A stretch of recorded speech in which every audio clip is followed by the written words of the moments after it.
This is the ultimate sliding head machine, and citizens say if you can dream it, you can machine it. Chris, we're stood in front of the M32-VIII LFE.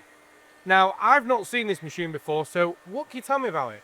This is my favourite machine, well, favourite Cincom, and this is what I did my apprenticeship on, the older generation. So it's like the pinnacle of sliding head machines, you know, 38mm capacity, 2 gangs, turret, sub spindle, superimposed, 5-axis, LFE everywhere.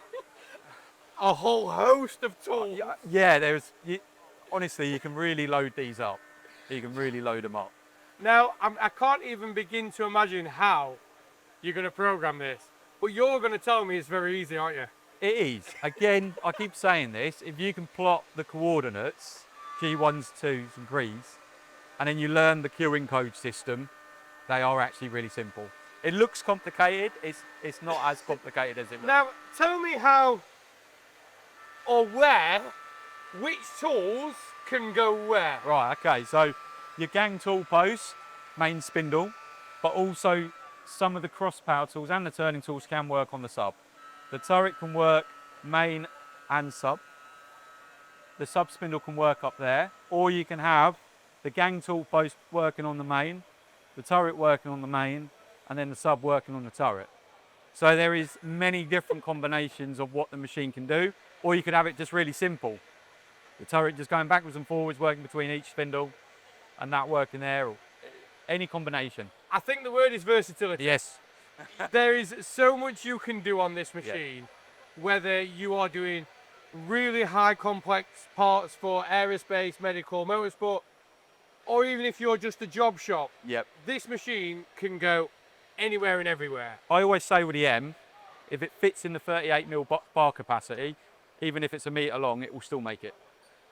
What I get from what you said though is this machine could grow with a company. Yeah. So you could start with basic parts using the sub spindle or just the turret, but then as you grow and get more complex parts, this machine can grow with you. And then the other thing what people tend to do with these is they'll buy them and just tool them up. Because you've got so many tooling capabilities on it, they'll just keep the tools installed. So it's a quicker changeover. So they're using it as a jobber. So what I like about this machine is people can buy it and just use it as a normal turning machine, but then as they grow and get more complex work, more complex parts, this machine will grow with them. Yeah. So are you seeing customers going from, say, 2 or 3 machines just down to what? No, they normally just buy more M32s to keep them tooled up, to keep the downtime down.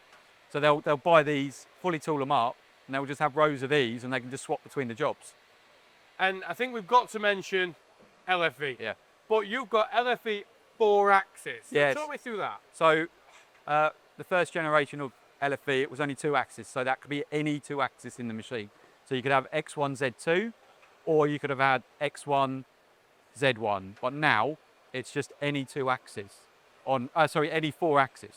You choose, and you don't have to have all the weight codes dictating it and that. They've just taken it up to the next level. This was coming, you know, it's the next level of LFE. So what are people using LFE for? So for someone at home who doesn't know what LFE is, what is it and how is it making your customers' lives easier? Process security, so it's programmable chip control, so you can program the length of chip, and then that process is embedded into the program.